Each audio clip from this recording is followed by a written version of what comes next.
You're right guys, Raw Thoughts Footy here, back with another video, and today we're going to be talking about Match Day 1 and Match Day 2's results. But before we begin, remember to subscribe, comment on the video and check out the social media pages.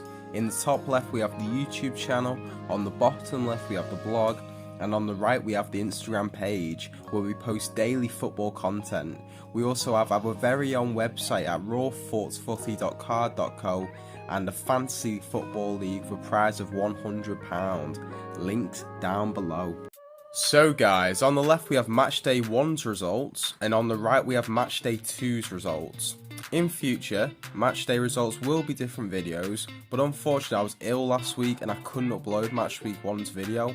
But let's get into the video anyway, enjoy guys. Into Match Week 1 then, which saw Leeds nearly shock Liverpool at Anfield, Everton outplay a lifeless Spurs, and Arsenal comfortably beat newly promoted Fulham.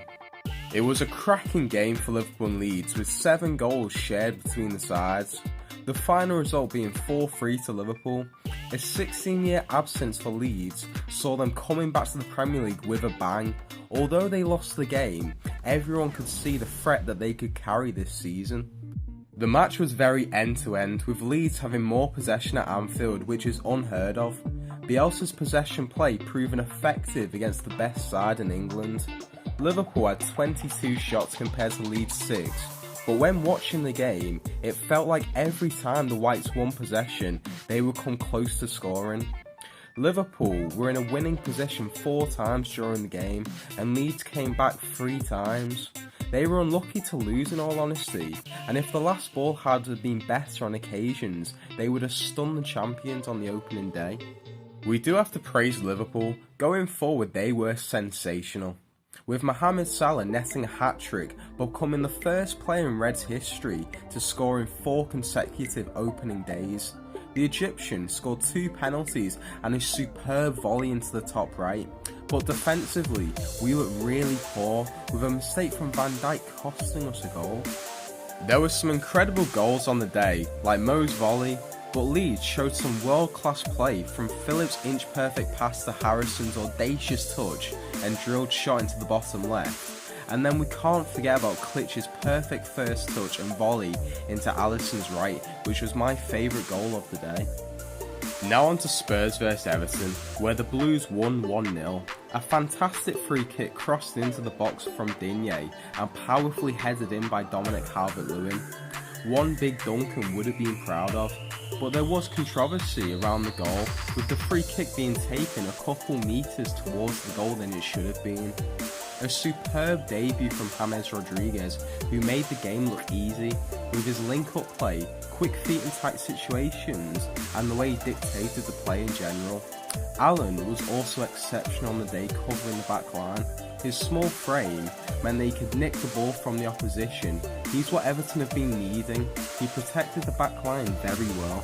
On the other hand, Spurs, to put it simple, were awful. I couldn't name one player who played well. To kick things off, their press was non-existent. I watched the game, and during the second half, when they were losing, Everton were just knocking it round the back with no pressure from Spurs. New signing Højbjerg was poor, not being able to do anything other than pass the ball side to side during the game. Main man Harry Kane looked half the player he usually is, only having 2 touches in Everton's box.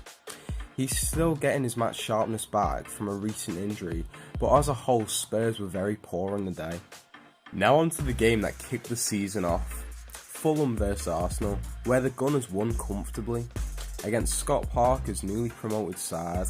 3-0 was the final score, with Lacazette, Gabriel and Aubameyang all on the score sheet, with a wonder strike from Aubameyang.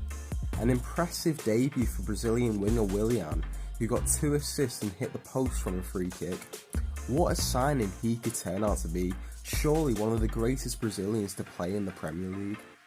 Going forward, no one doubts Arsenal's quality, as they have a mix of experienced attackers and promising youth players. In the last 2 seasons, they've become one of the worst teams defensively in the league, but in the Community Shield and in the game against Fulham, they looked a lot more sure at the back, with new signing Gabriel shining on his debut. Since the arrival of Arteta, he's been working very hard on his defensive shape. With Gabriel and Saliba coming in, the Spaniard is getting the chance to stamp his mark on the side. Covering the back four was El Neni and Xhaka, who both played their roles very well, shielding the back line and helping them keep their first clean sheet of the season. My game of the day has to be Liverpool against Leeds, an action-packed end-to-end game, just what us football fans needed after the break. Goal of the week is a close one, between Harriet's effort, Klitsch's volley and James's wonder strike, but I'm going with Klitsch's goal because of the move as a whole. The drilled in pass to him, the touch and then the volley into Alisson's right, it truly was the perfect goal.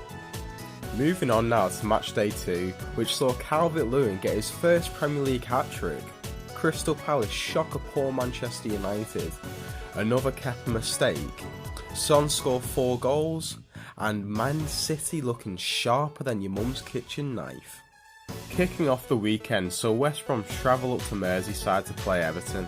The Baggies scored an early goal to put a few nerves into the Toffee supporters, but Everton hit back, going into the break at 2-1.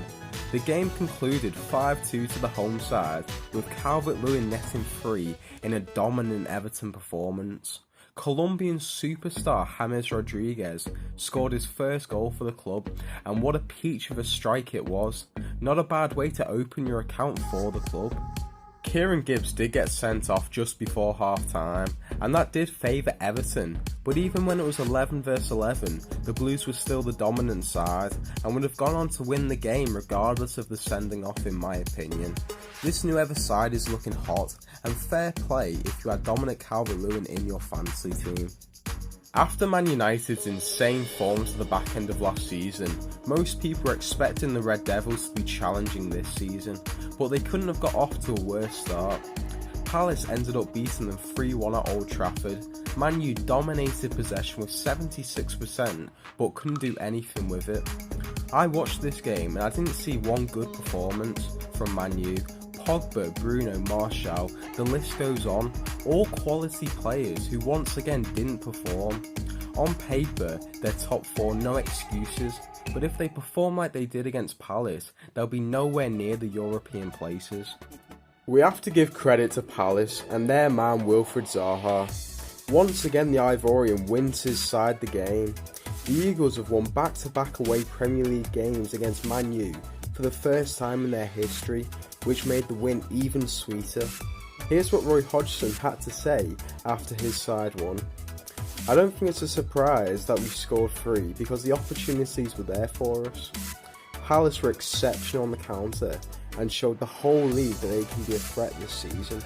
Moving on now to a convincing and dominant performance from the champions. Liverpool dominated the game, having 62% possession, but they were helped when Christensen was sent off for a blatant red card, taking down Mane when he was through on goal. Chelsea threatened with a counter a few times during the game with Werner's pace, but Fabinho, playing centre-back, had the German in his back pocket. Time and time again Fabinho won the ball back through his side and didn't let anything get past him. Moving into the second half, we knew that Liverpool would be stronger, with Chelsea being a man light. It only took 5 minutes for the Reds to score, with a beautiful move concluding in Mane headering the ball in. 4 minutes after that, Mane's pass goes astray and he chases the ball down, and in his determination forces a mistake from Kepa, intercepts his pass and slots the ball into the net. From then on, Liverpool controlled possession, seeing Thiago play his first minutes. Coming on at half time, he had 75 passes and 89 touches, more than any Chelsea player during the game. What a debut, what a signing, up the Reds. Son on fire, what a performance from the South Korean, netting 4 goals in Spurs' 5-2 thrashing of Southampton. We can't forget about Harry Kane either, who assisted 4 and scored 1, showing off his range of long passing. The game looked in favour for Southampton in the majority of the first half, with Ings putting them 1-0 up. Then in the dying minutes, Son scored to send the teams in at half-time equal. Southampton's high line was the real cause for their downfall in the second half, We all know about the pace of Son and Mourinho's counter-attacking style of play, so it was kind of inevitable that Spurs would find some joy against the Saints. With some favourable fixtures coming up for Spurs, they could really start to build some momentum. Man City start the season sharply with a 3-1 win against Wolves.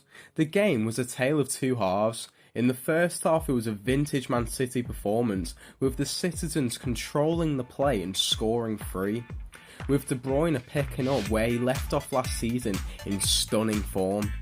Into the second half, Wolves had chance after chance but just couldn't find the net until 12 minutes from time where Jimenez headed home.